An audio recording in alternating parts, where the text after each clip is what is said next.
परम सुख dairy farm channel देखने वाले सभी दर्शकों को मेरा नमस्कार, सत श्री अकाल। दर्शकों, आज का वीडियो बना रही हूँ मैं फार्म के लॉस प्रॉफिट के ऊपर। तो ये वीडियो थोड़ा लंबा हो सकता है, एंड तक ज़रूर देखना इसको। तो हम बात करेंगे आज फार्म के प्रॉफिट एंड लॉस के ऊपर कि कौन से नुक्ते हैं जिसको हम अपनाएंगे और हमारा फार्म जो है कभी लॉस में नहीं जाएगा। तो इसके ऊपर ही मैं ये बात करूँगी, फार्म के प्रॉफिट के ऊपर।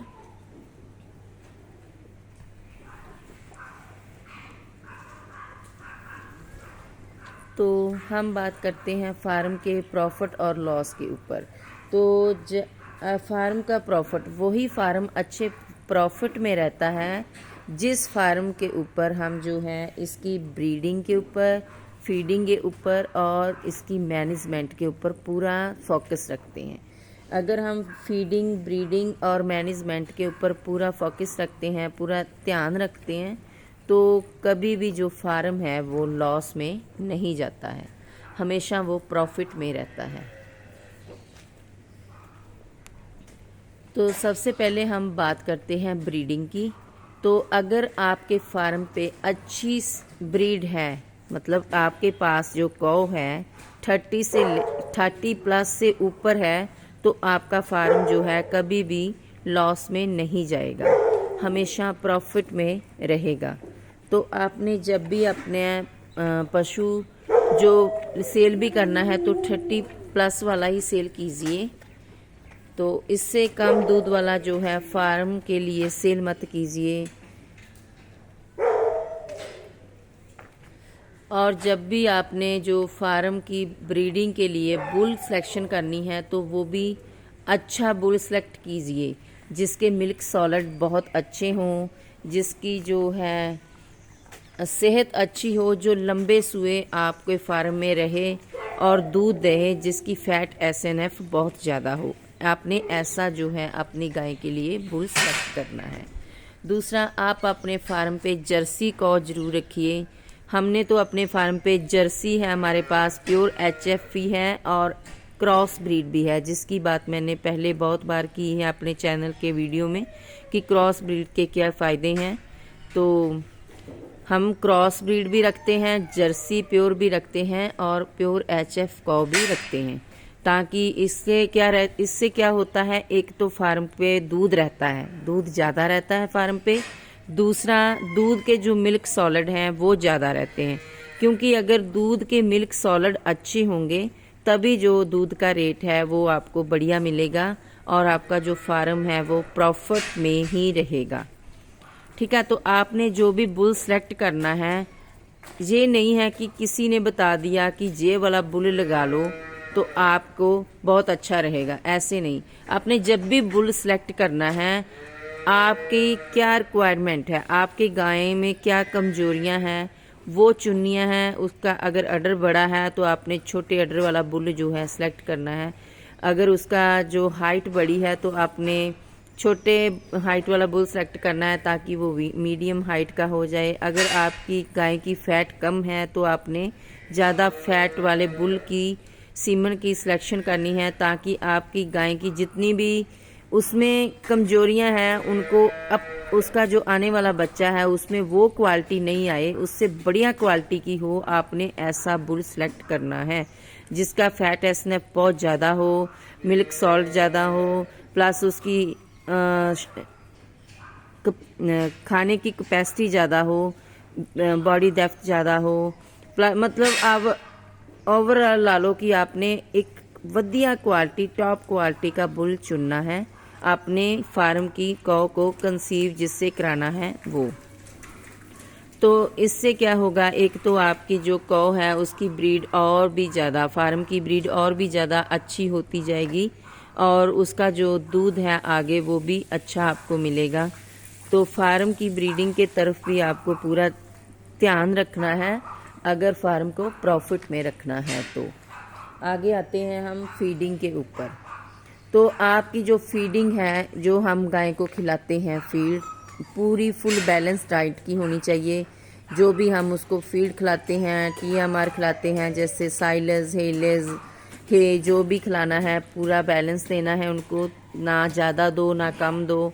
इससे एक तो गाय की सेहत अच्छी रहती है और दूसरी जो गाय हैं आपको कम खा के ज़्यादा देती है।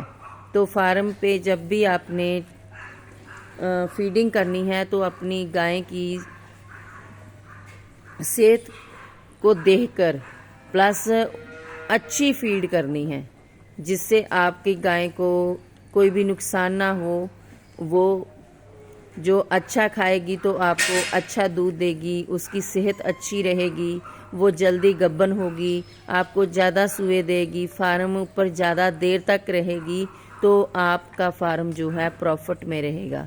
इसीलिए हम कहते हैं कि अपने पशु को जो है बैलेंस डाइट देना बहुत ज़रूरी है। उनको बैलेंस डाइट दीजिए, मिनरल मिक्सचर प्रॉपर दीजिए, उनको जितनी ज़रूरत है उसके बॉडी के हिसाब से जिन मिनरल्स की ज़रूरत है उसी हिसाब से आप अपने पशु की जो है डाइट प्लान कीजिए। तो आगे आ जाता है मैनेजमेंट, रख रखाव। तो फार्म में जो मैनेजमेंट है इनका रख रखाव भी बहुत ज़रूरी है। साफ़ सुथरी इनको जगह दीजिए,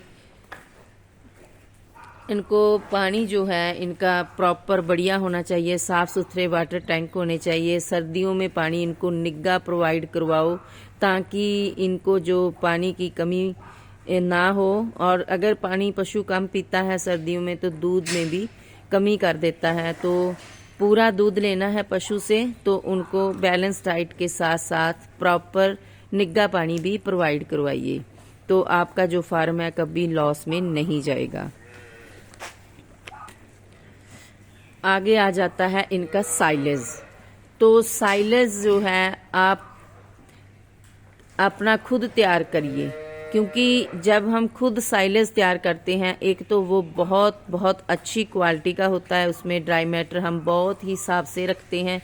क्योंकि जब हम घर में साइलेज बनाते हैं, अपने घर में अपनी खेत से निकालते हैं, तो एक तो हमें साइलेज की जो कॉस्ट है वो कम होती है, और अगर हम मार्केट से साइलेज खरीदते हैं तो वो हमें ज़्यादा जो है प्राइस में मिलता है और उसकी जो क्वालिटी है वो भी अच्छी नहीं होती। तो अगर अपने फार्म को आप प्रॉफिट में रखना चाहते हो तो साइलेज को खुद पैदा कीजिए, साइलेज अपने खेतों में से निकालिए। जैसे हमने पहले भी अपने एक वीडियो फार्म इकोनॉमिक्स पार्ट 1 में बात की थी कि कैसे हमने साइलेज को बनाना है, तैयार करना है, अपने खेतों से कैसे कम कॉस्ट में साइलेज निकालना है और कैसे अपने खेत से हम जो है फ्री साइलेज भी निकाल सकते हैं। तो इसके ऊपर मेरा वीडियो है, आप देख सकते हो फार्म इकोनॉमिक्स पार्ट 1 पे जाके। तो हम तो अपने जो साइलेज है अपने खेत से ही निकालते हैं सारा पशु के लिए। तो अगर आप भी अपना साइलेज घर में तैयार करोगे तो आपको जो साइलेज कॉस्ट कम लगेगी और आपका फार्म फिर भी प्रॉफिट में ही रहेगा। दूसरा है मशीनरी। मशीनरी जो है एक तो हमारे काम को आसान कर देती है, दूसरा इससे क्या होता है लेबर कॉस्ट मतलब लेबर की बचत होती है। कम आदमी रख के भी हम अपना फार्म जो है वो चला सकते हैं अगर आपके पास मशीनरी है। जैसे TMR हो, इनको पट्ठा डालने के लिए तो ये बहुत सारे आदमियों का काम अकेले ही कर देती है TMR। तो मशीनरी जो बहुत ज़रूरी है फार्म के ऊपर, मशीनरी है तो फार्म जो है आपका कभी भी लॉस में नहीं जाएगा, क्योंकि इससे जो है अगर ना भी लेबर हो तो आपका काम जो है चलता रहता है और काम कभी रुकता नहीं है।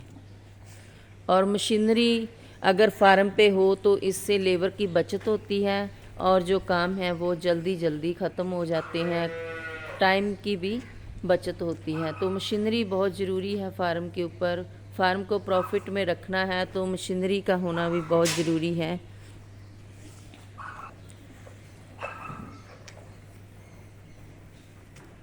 फार्म प्रॉफिट में तभी रहता है जब आपके पशु की सेहत जो है वो बहुत बढ़िया है। अगर आपके पशु की सेहत ठीक है, वो अच्छा दूध दे रहा है, प्रॉपर खा रहा है, बीमार कम हो रहा है, उनको कम टीके लग रहे हैं, बीमारी नहीं है, तो आपका फार्म जो है प्रॉफिट में ही रहेगा।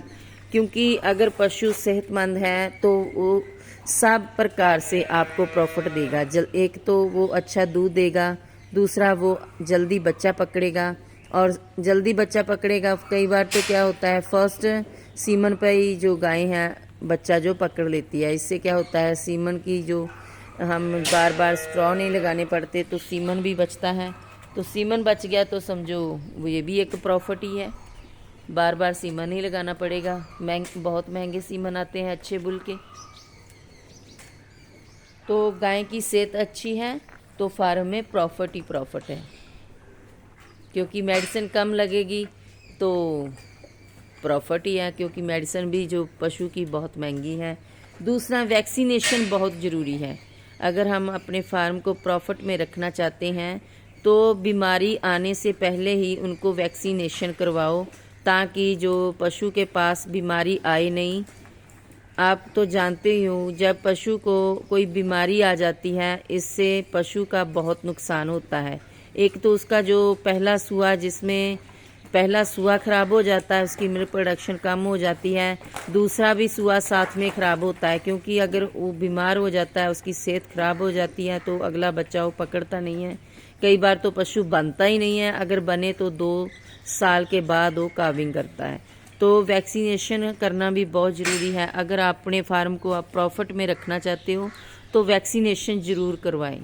हर समय जो भी बीमारी आती है उससे पहले ही वैक्सीनेशन करवा लो, ताकि आपका फार्म जो प्रॉफिट में रहे, कभी लॉस में ना जाए। तो गाय को बैलेंस डाइट दो, ना ज़्यादा ओवर हो ना ज़्यादा वो कम हो, पूरी बैलेंस डाइट दो। क्योंकि ज़्यादा खिलाने से भी पशु को नुकसान होता है और कम खिलाने से भी पशु को नुकसान होता है। तो बैलेंस डाइट जो है वो भी बहुत ज़रूरी है फार्म को प्रॉफिट में रखने के लिए। अगर आप पशुओं को, मतलब गायें मज्झां नूं ज़्यादा अच्छा खिलाओगे तो वो आपको ज़्यादा ही देती है। गाय तो है ही ऐसी, जितना आप उसको खिलाते हो आपको वो ज़्यादा ही देती है, उससे ज़्यादा ही देगी, कम नहीं देगी।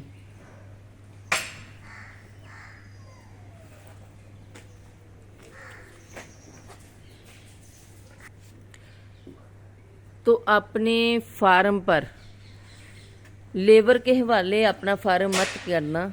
अगर आप सारा फार्म ही अपनी लेबर के हवाले कर दोगे तो आपको लॉस ही होगा।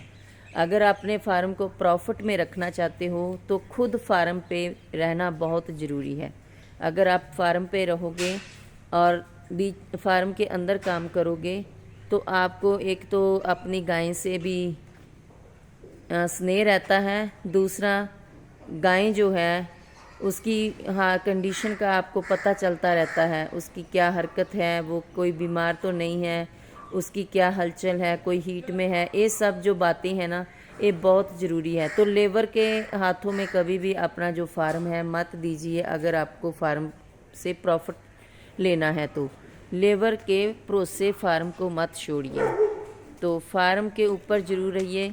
अगर आपने अपने फार्म को प्रॉफिट में रखना है तो खुद फार्म की तरफ पूरा ध्यान दीजिए और फार्म की मैनेजमेंट बहुत अच्छे से कीजिए। ये ध्यान रखिए कि आपने अपने पशु को क्या खिलाना है, क्या पिलाना है।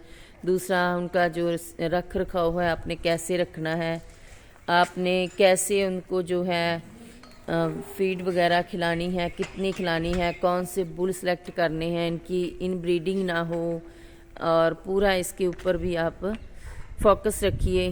क्योंकि इन ब्रीडिंग भी हो जाए तभी जो वो फार्म पे दूध कम हो जाता है। क्योंकि इन ब्रीडिंग हो जाए तो एक तो बीमारियां आ जाती हैं पशु में, दूसरा दूध की बढ़ोतरी नहीं होती। तो इन ब्रीडिंग भी नहीं होने देनी है। जो भी ये सब मैनेजमेंट जो है अच्छे से करना है। मशीनरी को ज़्यादा से ज़्यादा अपने फार्म में रखना है।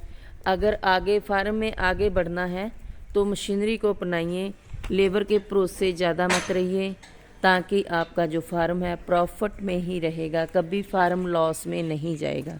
ये कुछ नुक्ते हैं जो फार्म को प्रॉफिट में रखने में आपकी मदद करेंगे। जैसे जे मशीनरी की बात कर रही हूँ, स्क्रैपर है, ये मिनटों में ही 15 मिनट में सारा जो गोबर है पूरे फार्म का निकाल देता है। तो हम एक ही साथ में चला देते हैं, खाली एक ही आदमी 15 मिनट में सभी पशु का जो गोबर है निकाल देता है इधर। तो मशीनरी की बात की, जैसे मक्खन का है, ये मशीन कट देती है बहुत जल्दी। BCS इसकी वीडियो भी मेरे चैनल के ऊपर अपलोड है। तो अगर हमने टोए में से गोबर निकालना है, उसकी भी मशीनरी है। तो मशीनरी ही फार्म में इन्वॉल्व कीजिए। मशीनरी एक तो लेबर कम करती है, दूसरा काम जो जल्दी करती है, और समय ही जो होता है ये बहुत कीमती होता है फार्म में।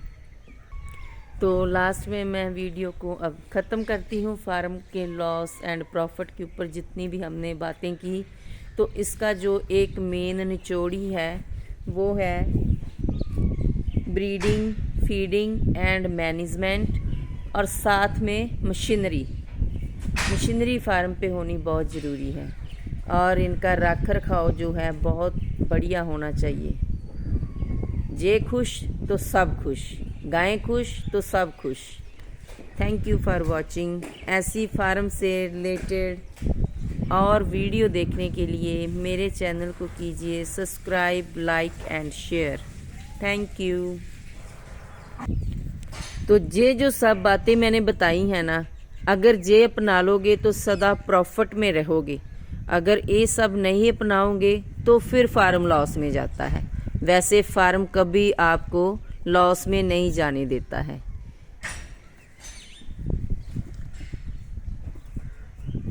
हेलो मेरी बच्ची।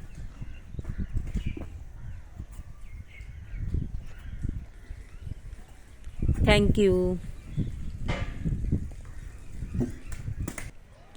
तो ये सब गायें हमें इतनी प्यारियां हैं ना, तो अगर आप भी इनको इतना ही प्यार करोगे, ये सब नुक्ते अपना लोगे, तो ये आपको कभी भी लॉस में नहीं जाने देगी, हमेशा प्रॉफिट में रहोगे।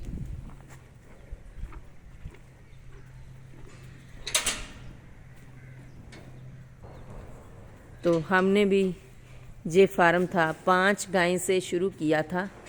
तो अब हमारे पास ये देख लिए, ये फार्म है, उधर 2 है, इधर एक और है, और ये अब नया बनने वाला है। इसका लोहा जो है आ गया है, बस 3-4 दिन में मिस्त्री आ जाएगा। थोड़ा बिजी है, वो आ नहीं रहा है अभी, तो ये भी स्टार्ट हो जाएगा। तो कल हमने जो है इनके खाश के लिए ब्रश भी परचेज कर लिए हैं, तो जब मिस्त्री आएगा जल्दी वो भी लग जाएंगे। तो गायें अब खाश भी खुद अपने आप करेगी, क्योंकि इनको खाश करना बहुत बहुत पसंद होता है प्यारी गायें को। Thank you for watching.